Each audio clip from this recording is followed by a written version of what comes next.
You feel it, don't you? The silence. It's 11 a.m. and the only sound in this room, this tomb of your former self, is the hum of a monitor. The coffee is cold, the light is dim. This was once your command center, the place where you built a life, a reputation. Now it's a mausoleum. You sit there, a ghost haunting the ruins of your own ambition, scrolling through the victories of others. LinkedIn profiles glowing with promotions, news of former colleagues closing deals you used to dominate. Each post is a shovel of dirt on your own grave. The world moved on, you just stopped. And then there's the voice, that venomous whisper in the dead quiet of your mind. It sounds a lot like you, but it's stronger, more certain. It tells you the great lie. You are what you achieve. You have achieved nothing, so you are nothing. It replays your failure on an endless loop, a highlight reel of your lowest moment. It reminds you that respect is something other people give you, and you've lost it forever. So you obey it. You wake up late.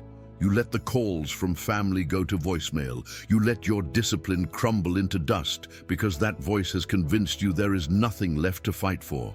Listen to me, warrior. That paralysis is a poison. It's not just about your career.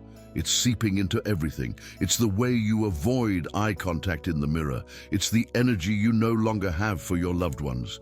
It's the slow, rotting decay of your potential into a swamp of bitter regret.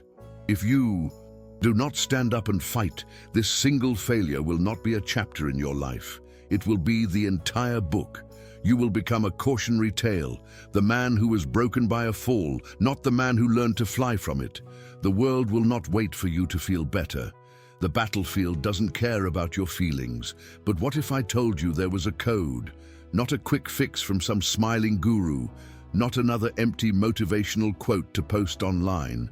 I'm talking about an operating system for the warrior's soul, forged in the fires of Roman battlefields and political treachery 2,000 years ago. A set of laws designed to build a fortress inside of you so tall, so absolute, that the opinions of the outside world become nothing more than wind. This isn't about winning back their respect. This is about forging your own, an iron core of self-respect that no failure can ever dent. Before we lift the first weapon, you must prove you are ready for the arena. Warriors commit before the battle begins. Prove your discipline now. Subscribe to this channel and hit the like button. This is not for me. It is your first declaration of war against your own weakness. Then go to the comments and write your personal war cry, a phrase that will guide your fight. It can be as simple as "my will is my own" or "I am the blacksmith of my soul." This is your first hammer strike. Do it now. We don't wait. We act. In the minutes that follow, I am going to arm you. I will deliver the 7 iron laws of Marcus Aurelius, a brutal, non-negotiable protocol to rebuild your discipline from the ground up. We are not here to patch the old you. We are here to burn the ruins and forge a new warrior from the ashes. This is not about feeling good. This is about becoming unbreakable. The forge is hot. The hammers are ready. Your war against yourself begins now. Let's be clear, warrior. Your enemy is not the market crash, the failed project, or the boss who betrayed you. Those were just the arena. Your true enemy is the disease that has festered in the wound, a creeping paralysis born from a lethal addiction to comfort. It began the morning after your fall, when you chose the warmth of your blankets over the cold shock of reality. You told yourself it was just for one day, a day to recover, but that day bled into a week, and that week has bled into this hollow existence you now call your life. This isn't rest, it's rot. A slow, quiet decay of the will. Look at how it has poisoned your physical vessel. Your body, once the instrument of your ambition, has become a cage of lethargy. You fuel it with junk, not because it tastes good, but because it's easy. You move it only from the bed to the chair, from the chair to the couch. You see the stranger in the mirror, the slumped shoulders, the dull eyes, the soft edges where there was once steel, and you look away. You have forgotten that the body is not a luxury. It is the armor you wear into battle. By letting it weaken, you have signaled to your own mind that you have already surrendered. The disease has devoured your career, but you keep feeding its ghost. You sit in front of that screen, not working, not building, but performing a ritual of self-torture. You call it staying informed, but it's doom scrolling. You're mainlining the success of others like a drug, each hit giving you a sick, familiar jolt of your own inadequacy. The unopened emails in your inbox are not just messages.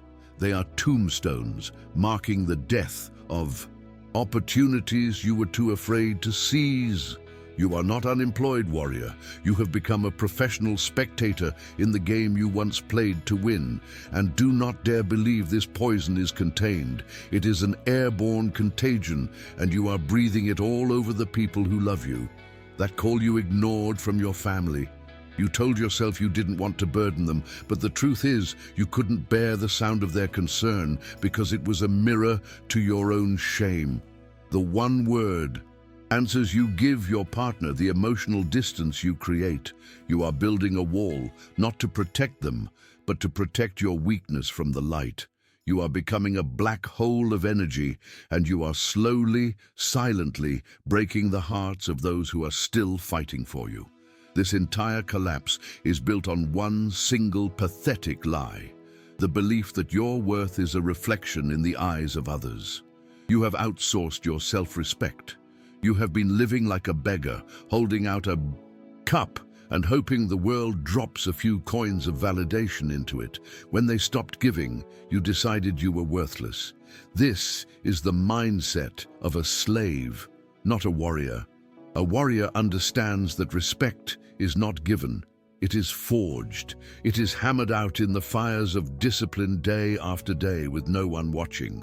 What the world thinks of that process is irrelevant noise. The comfort you cling to, that dimly lit room, the endless scroll, the silence of inaction, is the most dangerous prison in the world. It's a cage with velvet bars. It feels safe because in that cage you cannot fail again. But you cannot win. You cannot live. You have traded the glorious uncertainty of the battlefield for the cold, predictable certainty of the tomb. You have mistaken the absence of struggle for the presence of peace. It is the peace of the dead, a quiet surrender to the slow, grinding erosion of your own soul. If you continue on this path, the story of your life will be a tragedy. Not because you fell, but because you chose to stay down. You will not be remembered as the man who fought back. You will be a cautionary tale told in hushed tones, the man who had it all and let one defeat dissolve him into nothing. The world will not stop for you. The clock will not turn back. The question is not whether you can get back what you lost. The only question that matters is this: are you going to let that lie win? Are you going to die in that cage, or are you going to pick up a hammer and start swinging?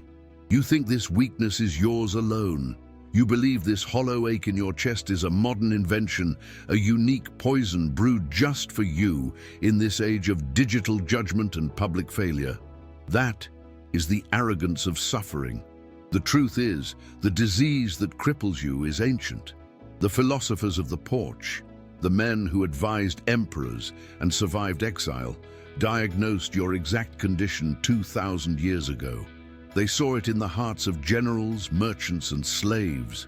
They called it a sickness of the soul, a fundamental miscalibration of the mind.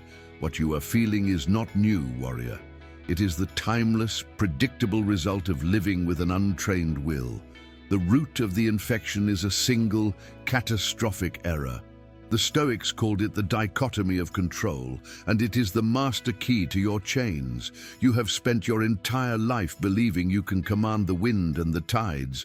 You have staked your peace of mind on things that were never yours to control your reputation, the opinion of your colleagues, the outcome of your projects, the number in your bank account. These things are externals. They are outside the fortress of your will. To hinge your worth upon them is the definition of insanity. You are suffering not because you lost the game, but because you were foolish enough to believe the scoreboard was ever a measure of your soul. The Stoics knew that we are not disturbed by events, but by the judgments we make about them. That failure, the event itself, was a neutral force. It was like a rock falling in a forest. It had no inherent meaning. The poison came later. It came from the story you told yourself about the rock. The lie, "I am nothing," is a judgment, an impression that you willingly invited into your mind. Epictetus taught that the first job of a warrior is to stand guard at the gate of his mind and challenge every impression. Are you what you appear to be, you must ask. You failed to stand guard. You threw the gates open and let the enemy march right in, and now it sits on the throne of your soul, whispering its venom into your ear.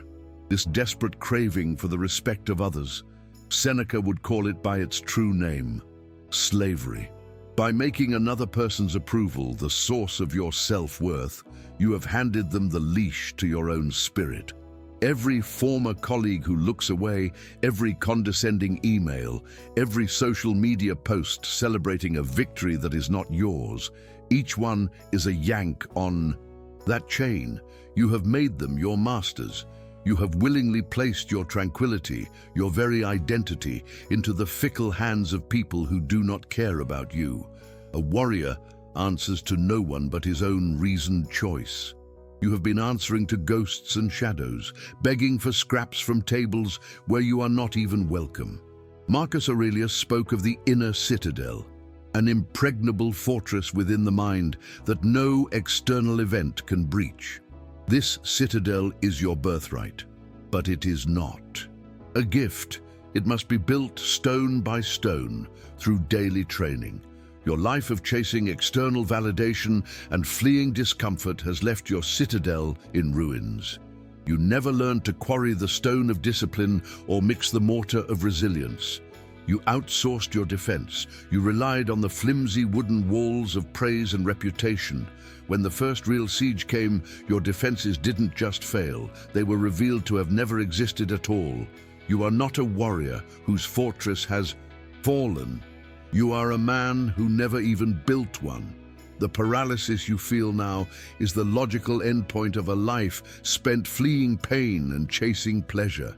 This is the core of all human weakness, the source of all vice. You avoid the cold, hard work of rebuilding because it is painful. You retreat into the warm, soft anesthesia of doom-scrolling and cheap dopamine because it is easy.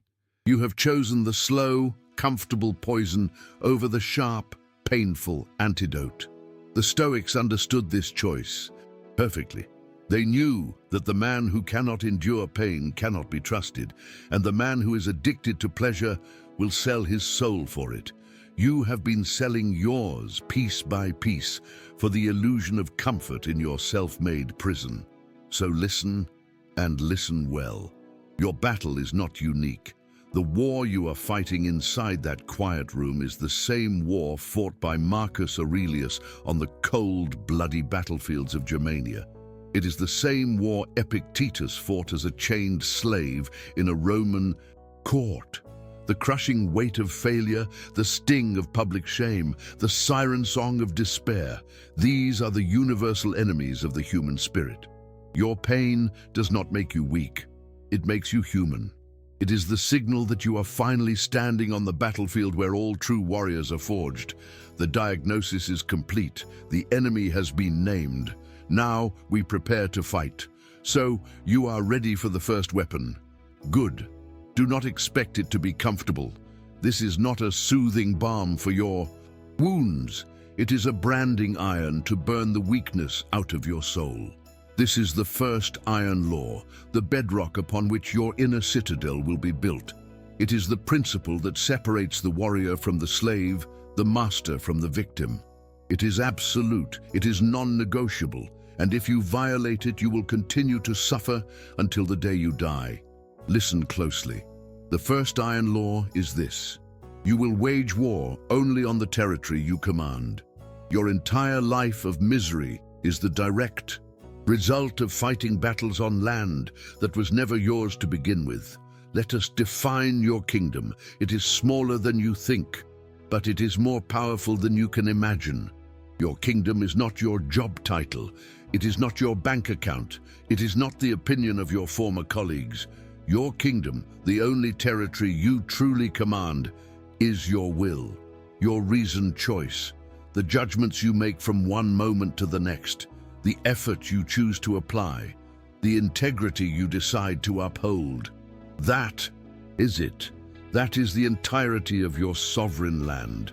Inside this border, you are an absolute monarch. Nothing and no one can force you to think a thought you do not choose to think, or to value a principle you do not choose to value. This is the source of all your power. It is the only ground worth defending. Everything else, and I mean everything, is the wasteland. The wasteland is the chaotic, unpredictable territory outside your control. The economy is the wasteland. Your reputation is the wasteland. Whether someone likes you, respects you, or pities you is deep in the heart of the wasteland. Your past failures are monuments in the wasteland, and you have been kneeling before them like a fool praying for stone to speak. You have spent your life trying to build a castle in this shifting sand, and you are shocked when the tide comes in and washes it all away. Your anxiety, your rage, your paralysis, they are the predictable diseases of a king who has abandoned his own fortress to wander, lost and powerless, in a foreign land he can never hope to rule. This is your original sin, warrior. You confused the map. You staked your identity, your peace of mind, and your sense of self-worth on the chaotic weather patterns of the wasteland. You begged for respect from people whose minds you do not control. You yearned for a past you cannot change. You dreaded a future you cannot predict. You have been living like a madman, screaming at the clouds to stop raining, cursing the wind for blowing. You have surrendered the divine power of your own will in exchange for the pathetic hope of controlling things that were never and will never be yours to command. The pain you feel is not the world punishing you. It is the entirely logical consequence of your own strategic incompetence. Every moment you spend worrying about what they think of you, you are committing treason against your own kingdom. You are abandoning your post. You are letting the enemy, your own undisciplined impressions, run rampant inside your citadel while you're out chasing ghosts in the wasteland. This is why you feel so weak, so hollow. You have given away your power. You have outsourced your tranquility to the most unreliable forces in the universe, the opinions and actions of other people. A warrior who lets the enemy decide whether he has won or lost is no warrior at all. He is a puppet, and you have been dancing on the strings of public opinion for far too long. Your first duty as a warrior is not to reclaim your reputation. It is not to win back their approval. Your first duty is to return from the wasteland and take command of your own mind. You will learn to stand guard at the gate of your inner citadel. You will treat every thought, every emotion, every impulse as a potential spy. You will stop it at the border and demand to see its papers. You will interrogate it with a single brutal question. Are you within my control, or are you not? If the thought concerns the wasteland, what someone else thinks, what might happen tomorrow, what happened yesterday, you will deny it entry. You will treat it as the enemy propaganda it is, and you will turn your focus back to the only thing that matters, your next chosen action. This is your first drill, warrior. It begins now. The war is no longer out there. The battlefield has been redrawn.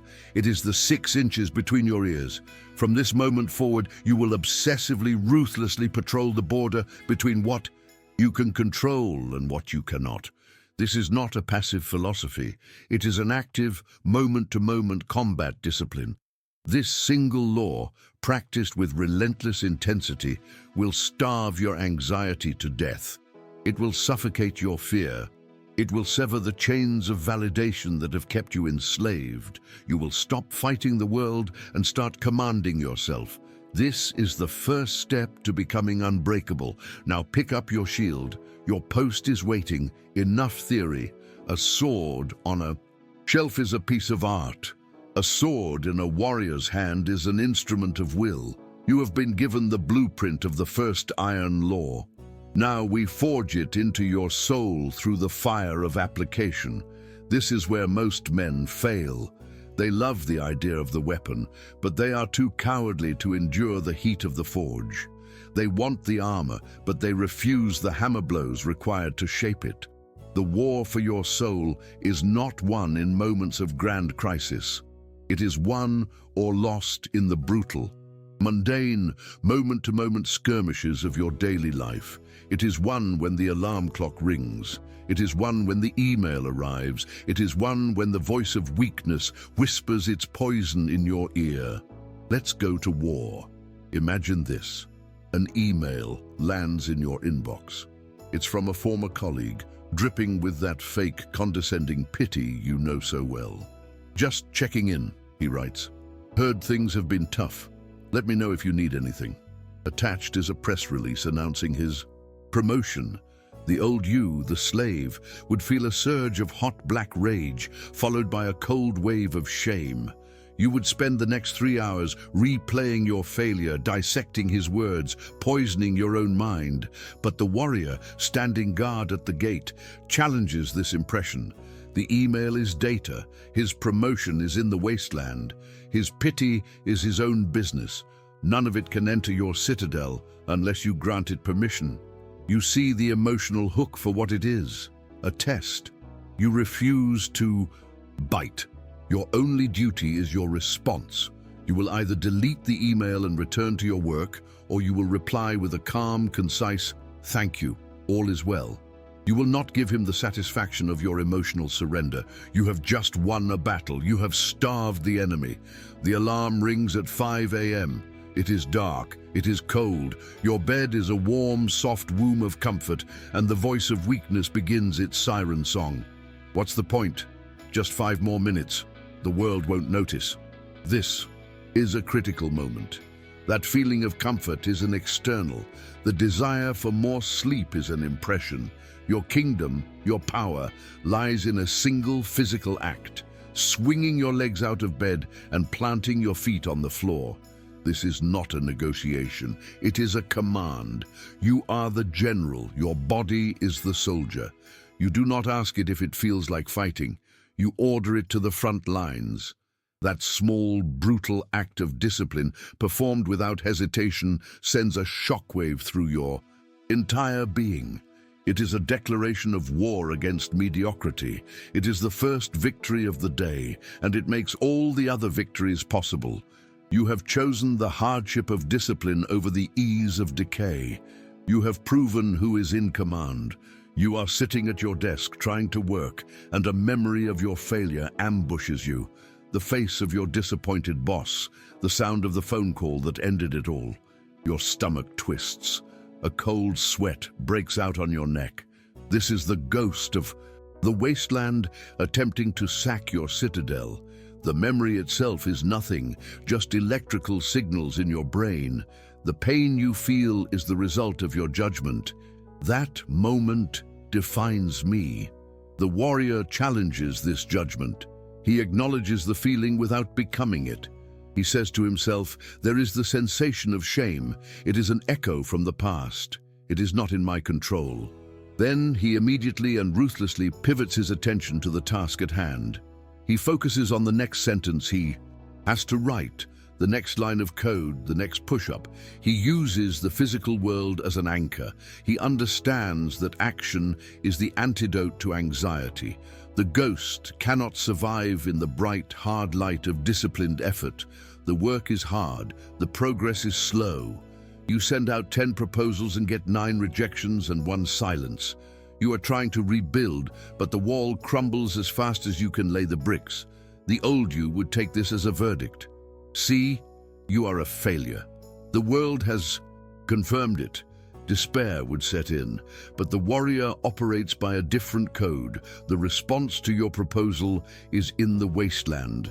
The hiring manager's opinion is in the wasteland. The final outcome is in the wasteland. Your kingdom is the quality of the proposal you wrote.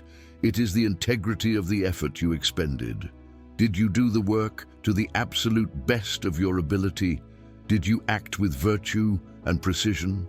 If the answer is yes, then you have already succeeded. You will judge yourself by your actions, not by the echo your actions create in the world. This severs the link between your effort and the external result, making you immune to both praise and blame. It is the source of unstoppable persistence. You wake up with a pounding headache, or your muscles scream from yesterday's workout. The body is an animal, and it complains. It begs for rest, for medication, for an end to the discomfort. The slave obeys the body. The warrior commands it. The pain is a raw, external signal. It exists, but the story you tell yourself about the pain, this is unbearable, I cannot function, that is a judgment, and it is a lie. The warrior acknowledges the pain as a passenger, not the pilot. He asks, can I still perform my duty despite this sensation? He gets out of bed. He does his work. He trains. He learns to operate alongside the pain, to treat it as irrelevant noise from a disobedient subordinate. He is forging what the Stoics called fortitude, the ability to endure what is necessary. He is teaching his mind that his will, not his comfort, is the ultimate authority. Do you see it now, warrior? Do you feel the ground shifting beneath your feet? This law is not a tool, it is a new reality. Life is no longer a chaotic storm that batters you from all sides. It is a series of strategic decisions. The world is the arena, filled with neutral events, insults, failures, praise, loss, pain. They are just weather patterns. They have no power over you. Your power, absolute and divine, is in your response. You are not the victim of your life, you are the architect of your character. This realization is the key turning in the lock of your prison. It is the moment you stop being a piece on the board and become the player. The world can bring its armies, its plagues, and its scorn, but it cannot touch the commander inside the citadel. For that commander has finally realized that the gate is, and always has been, locked from the inside. This is not happiness. This is freedom, the cold, hard, glorious freedom of the unbreakable soul. And so, the world begins to look different, not because it has changed, but because you have.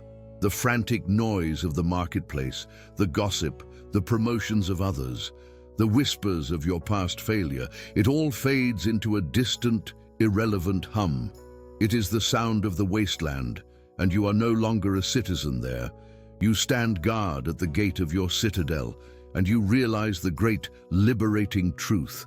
The world has no power to assign you a value. It can only offer an opinion, and you are under no obligation to accept it. The man who was once a leaf in the wind, battered by every gust of praise or criticism, is gone. In his place stands a mountain. The wind still blows, the storms still rage, but the mountain does not move. It simply is. Your body, once a tomb of lethargy, has become a weapon. You wake it before the sun, not because you have to, but because it is your duty. The cold shock of the morning is no longer a punishment. It is a sacrament. The burn in your muscles during a workout is not pain. It is the feeling of weakness leaving the body. You fuel it with discipline, not with comfort. You have relearned its purpose. It is not a vessel for pleasure, but the armor you wear into the arena of life. The reflection in the mirror is no longer a stranger. The eyes looking back are clear. The posture is straight. It is not the face of a man who has won, but the face of a man who is willing to fight. And that is 1,000 times more powerful. Your work has been sanctified. You no longer labor for a paycheck, a title, or a pat on the back. That is the work of a mercenary, a slave to the highest bidder. You now work for the sake of the work itself. Each task, no matter how small, is an opportunity to practice excellence. Each line of code, each sentence written, each brick laid is a testament to your will. The outcome is in the wasteland. The reward is the integrity of the effort. This shift transforms everything. The desperation is gone, replaced by a calm, focused intensity. You have ceased to be a beggar pleading for results and have become a blacksmith, finding meaning not in the finished sword, but in the rhythmic, deliberate strike of the hammer on hot steel.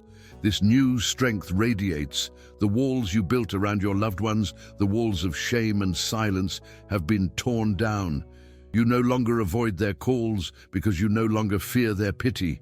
You have nothing to hide. You are not the broken man they worried about. You are the architect of your own reconstruction. You are present. You listen. You are a source of order and stability, not a vortex of anxiety. Because you no longer need their validation to feel whole, you are free to love them without condition. You have become a fortress for them, not a burden upon them. This is the paradox of strength. By demanding nothing from anyone, you become capable of giving everything. And what of the enemy within? That venomous voice, the inner critic that once held the throne of your mind, it has been starved into silence. It fed on your reactions, on your rage at injustice, on your shame at failure. It feasted on your panicked excursions into the wasteland. Now, when an insult comes, you do not react. When a failure occurs, you do not despair. You simply observe the event, tend to what is in your control, and return to your post. The voice waits for its meal of emotional turmoil, but the meal never comes. It withers. The silence it leaves behind is not empty. It is filled with a profound, unshakable peace, the quiet confidence of a king in absolute command of his own kingdom. Then, a strange thing happens. The respect you stopped chasing starts to find you. People notice the change. They see the calm in your eyes, the economy of your words, the purpose in your actions. They are drawn to the quiet power of a man who is his own judge, his own jury, his own king. They sense they are in the presence of someone who cannot be manipulated by praise or broken by blame. They offer you their admiration, but you see it for what it is, a pleasant sound from the wasteland. You accept it with grace, but it does not enter your citadel. It has no value here. The only validation that matters was earned at 5 a.m. in the cold and the dark, when you chose discipline over comfort. This is your new identity. You are not the man defined by his greatest failure. That man was a ghost, a fiction built on the opinions of others. You have burned that ghost away. Your identity is not a noun. It is a verb. It is the act of getting up. It is the act of facing the cold. It is the act of doing the work. It is the act of choosing virtue over comfort again and again and again. You have been forged. The fire did not destroy you. It revealed what you were made of. It burned away the fat, the fear, and the falsehood, leaving only the hard, unyielding iron of your own will. You did not rebuild the man you were. You have become the warrior you were always meant to be. The time for diagnosis is over. The time for abstract philosophy is a luxury for peacetime. And you, warrior, are at war. Now, we move from understanding the weapon to wielding it. I'm about to give you a protocol. This is not a suggestion. It is not a friendly tip. It is a command. It is a daily ritual so simple a child could understand it, yet so powerful it can rebuild an empire from its ashes.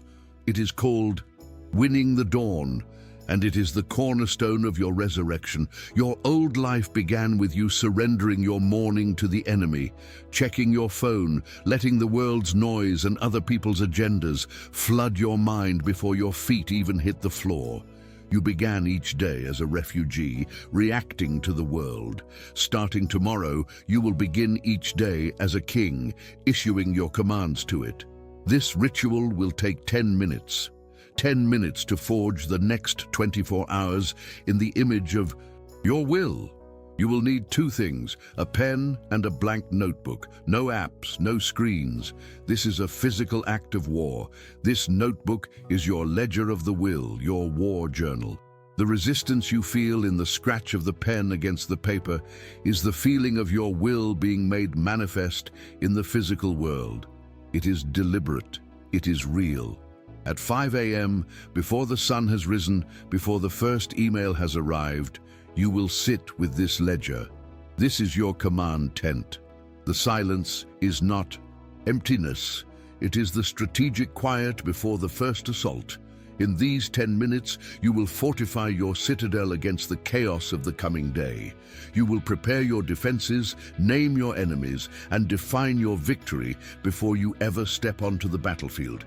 This is not meditation, this is mobilization. The first entry in your ledger is your declaration of sovereignty. At the top of the page, you will write the heading, "What I Control." Underneath it, you will list the 3 to 5 critical actions you will take today. These are not outcomes. They are not hopes. They are commitments of effort. I will complete my workout with maximum intensity. I will focus for 2 hours on rebuilding my proposal without distraction. I will speak to my family with patience and presence. This is you, drawing a line in the sand. This is your kingdom for the day. These actions, and the integrity with which you perform them, are the only metrics by which you will judge yourself. You are defining victory on your own terms, in your own territory. Everything else is irrelevant noise. Next, you will perform the warrior's most powerful strategic exercise, the praemeditatio malorum, the premeditation of evils. You will draw a line below your commitments and write a new heading, the wasteland's attacks. Here you will become a spy master, anticipating the enemy's moves. You will list the specific external events that could disrupt your tranquility. I may receive a rejection. I may see a former colleague's success celebrated online. Someone may make a condescending comment about my situation. I may feel a wave of despair. You will write them down without emotion. You are not inviting these things to happen. You are identifying them as potential powerless phenomena from outside your walls. You are staring your potential demons in the face before they have a chance to ambush you in the dark. This is the final and most critical step. Beside each potential attack, you will write the warrior's mantra. This is not in my control. This is not me. You will read each one aloud. A rejection email is not in my control. It is not me. The opinion of another is not in my control. It is not me. This is not an affirmation. It is a classification. It is a drill. You are training your mind like a soldier to distinguish between a real threat, a failure of your own will, and a phantom, anything else. You are disarming these events of their emotional poison before they even occur. You are preemptively stripping them of their power to harm you. You are rehearsing your victory. You are telling your soul, in no uncertain terms, that the world can throw its worst at you, but it cannot breach the walls of a citadel that has already prepared for the siege. When you close that notebook after 10 minutes, the war for the day is already won. You do not step out into the world hoping to survive it. You step out as a commander, ready to execute a pre-approved plan. When the rejection email lands, your mind has already processed it. It is classified as wasteland noise and is immediately discarded. When the condescending comment comes, it glances off your armor because you were already expecting it. You have transformed your day from a series of chaotic reactions into a sequence of disciplined actions.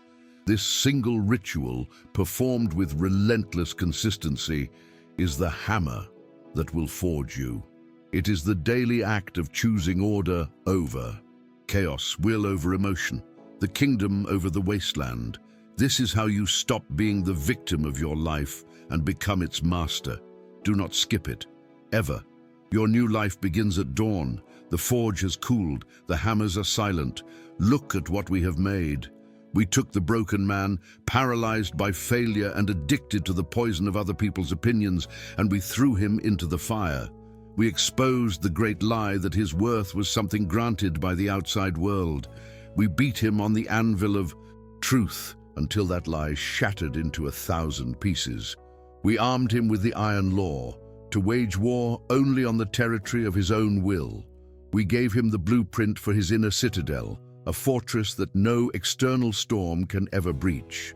We handed him the hammer of a daily ritual, the power to forge each dawn in the image of his own discipline.